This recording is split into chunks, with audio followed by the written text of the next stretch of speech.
Well, hey everybody, this is Robert, and welcome to today's show. And what I want to look at today is the situation in South America. And this was always one of my biggest concerns, along with Africa, concerning COVID-19. Early on, there was my fears were the massive spread throughout large parts of Africa and the slums of parts of South America, Rio de Janeiro, and places like that. So I want to take a look at what's going on there now. We are seeing cases really starting to spike. And as of today, there's been about 200,000 cases in South America total. About half of them are in Brazil. So 200,000 cases. After the first case was reported in Sao Paulo back in late February, and this was the first in South America. South America was the last continent to report a case. And now the numbers have risen pretty dramatically. And the three countries that have seen the most are Brazil, Peru, and Ecuador. And we're going to take a look at each one of those. And this article talks about 4 Latin American cities, including one in Mexico, that have really been hit hard by coronavirus. And they're not necessarily very large cities in these countries, but the burden in these cities has been pretty large when it comes to coronavirus. And these include Guayaquil in Ecuador, Amazonian Manaos in Brazil, and Iquitos in Peru. And the other one was Tijuana in Mexico. 4 of these cities that have been hit so hard by the coronavirus. And let's see what they've been saying. In Guayaquil, it says Guayaquil has experienced one of the greatest tragedies in history, according to Cynthia Viteri, the mayor of a town that condenses much of the coronavirus drama in Latin America. The second largest city in Ecuador, behind Quito, went from being the economic center of the country to the scene of a Dantesque situation, people taking corpses out of their homes and leaving them in the streets with a sheet on, people desperately searching for weeks for their relatives in the morgues, and then enduring a wait up to 4 days to bury them. And it talks a little bit more about what's going on there. Quote, "They cannot tell me that they are not, because where did so much dead come from? It was COVID. There was nothing else left," adds Merwin Tehran. He's the president of the Association for Funeral Directors there. So really bad situation in Guayaquil. In Manaus, which is in Brazil, the emergency effects have both the living and the dead. Hospitals are collapsed and coffins no longer fit in their largest cemetery. So the bodies are now going to try to rest in mass graves. From an average of 20 to 35 daily burials, it has gone to almost 100. Very few beds and almost null equipment for severe cases. Refrigerators recently installed in a hospital to make up for the lack of space for corpses. Health workers in white suits, masks and gloves moving bodies, and bulldozers opening trenches in the cemetery. So very, very tragic situation going on in that part of Brazil. And then, of course, there's Iquitos, which is in Peru.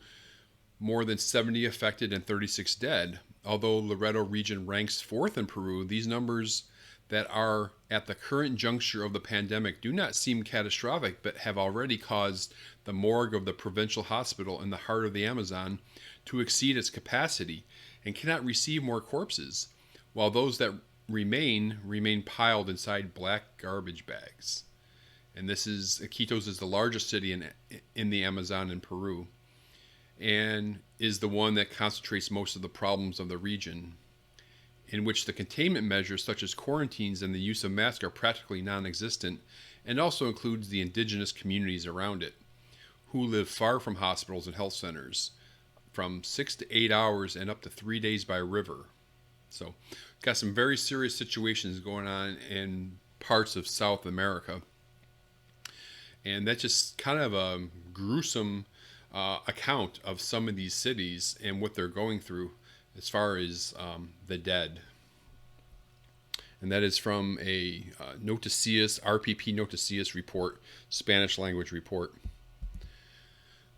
So in Brazil, the Ministry of Health is recording about 97,000 cases of coronavirus and 6,700 deaths. And says the Ministry of Health registered 96,559 cases of coronavirus and 6,750 deaths from the disease in Brazil through Saturday. About 41,000 are considered recovered, which is about 40% of the total confirmed. In the last 24 hours, almost 5,000 new cases and over 400 deaths were recorded. So the numbers are starting to pile up in Brazil. And Brazil was just past China, and I think it's getting ready to pass Iran. So it's getting close to 100,000 cases in Brazil, and I don't foresee this one slowing down quite yet. The hardest hit cities, of course, is Sao Paulo with about 31,000 cases, 2,500 deaths. Rio de Janeiro is in second with over 10,000 cases and about 1,000 deaths. So is this just the beginning for Brazil and South America? Very well could be. And something I was always concerned about from the beginning was what's going to happen to, these slums and stuff that are in Brazil. And this is a Reuters report that came out yesterday. Imported by the wealthy, the coronavirus now attacks Brazil's poor.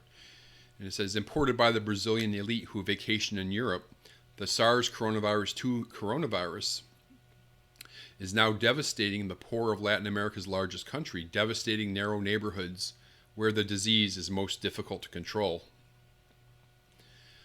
And it says public health data analyzed by Reuters for the cities of Sao Paulo, Rio de Janeiro, and Fortaleza show a shift in recent weeks from the wealthy neighborhoods that planted the outbreak to the gritty urban outskirts.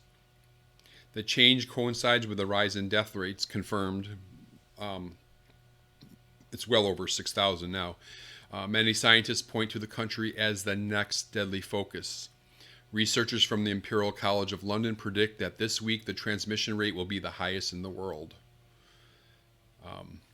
The trend revealed by the data complicates Brazil's fight against the virus. Many favelas, as a maze of concrete block houses that make up the poorer neighborhoods are known, lack clean water, sewage, and healthcare facilities. The state is weak in these areas, and drug gangs are often the de facto authority that makes quarantines difficult, even if they have the support of the president Bolsonaro, who has repeatedly rejected fears about coronavirus and called the state and municipal measures to curb its spread extreme. So we must be keeping an eye on South America, and particularly Brazil. Peru's also been hit quite hard, and as of the latest information from the Ministry of Health, they got 42.5 thousand cases. It says as of May 2nd, 2020, samples from 355,604 people have been processed, and there's been 42,534 positives. And it goes over the various testing that was done.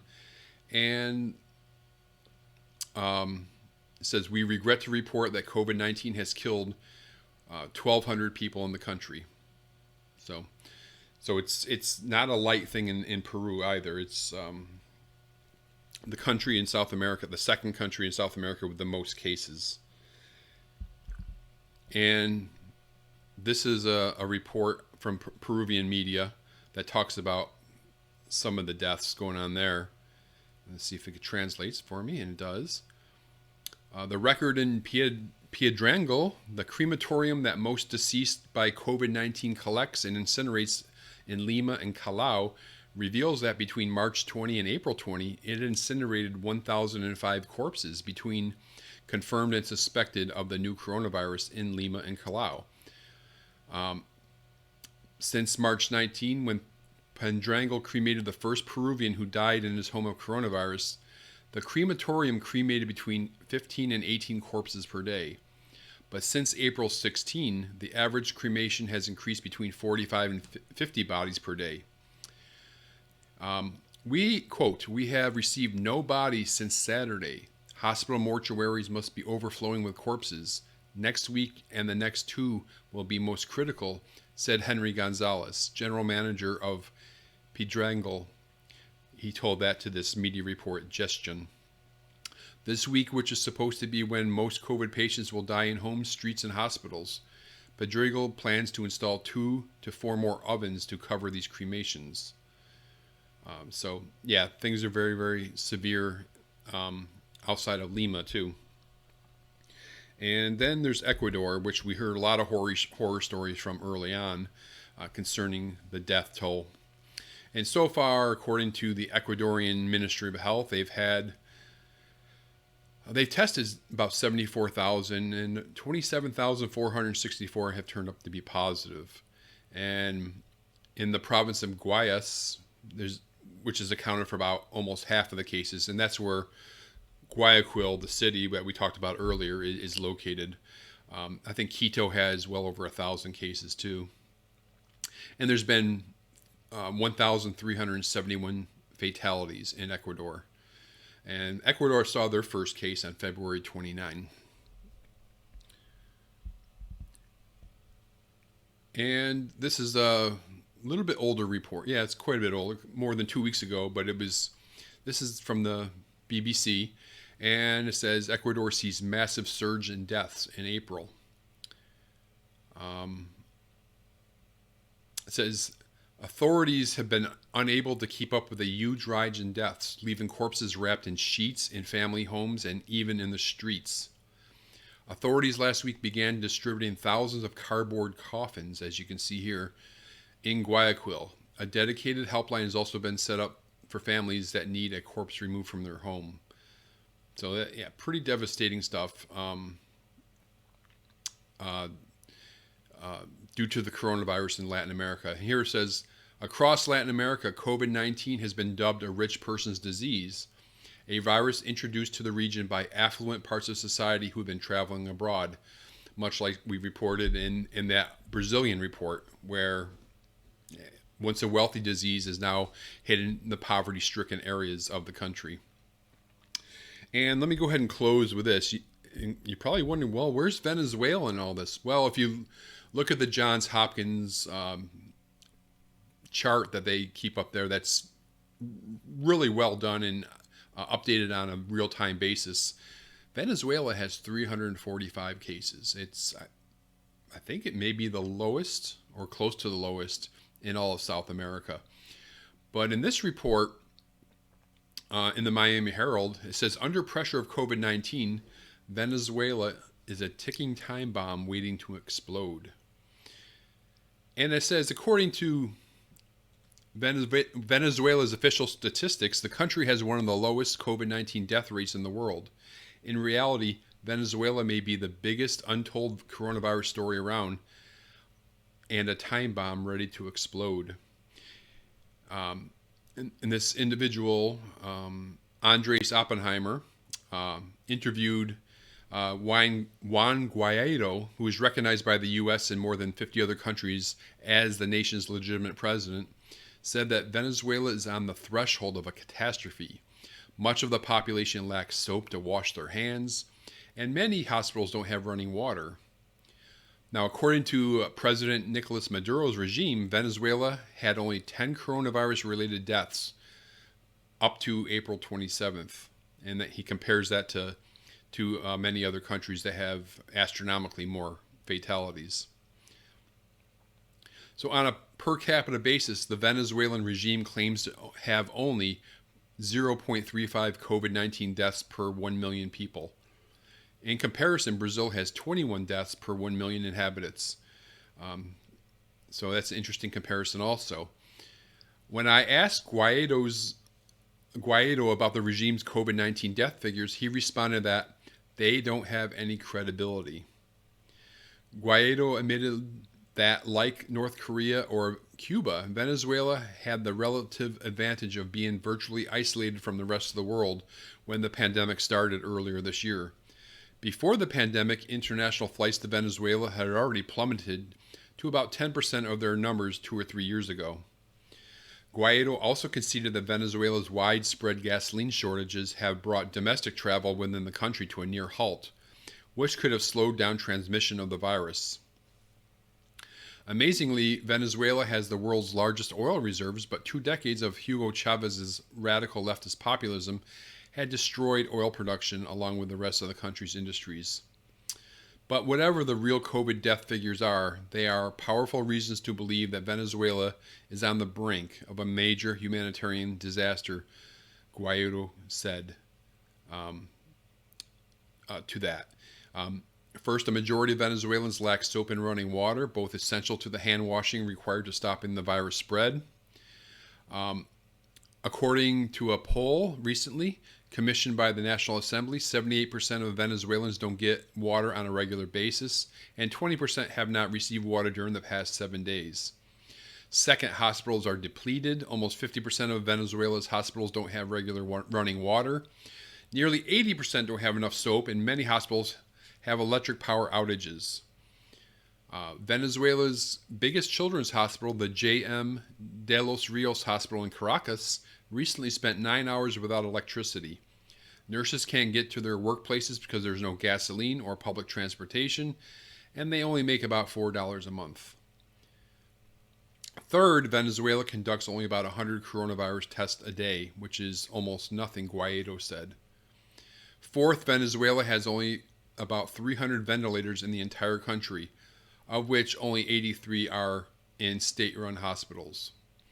Quote, if COVID-19 starts spreading in Venezuela, the hospital system will almost immediately be saturated. So, anyway, got to keep your eyeballs on South America, some of these countries like Venezuela, and clearly the slums of Rio and Sao Paulo and other parts of Brazil, where this thing could severely spread like wildfire. And we at Outbreak News Today will be keeping a close eye on South America. And again, I hope you enjoyed the video, and please share it with your friends, subscribe to the channel, comment below. I love to hear what you have to say, and I'll see you next time on Outbreak News TV.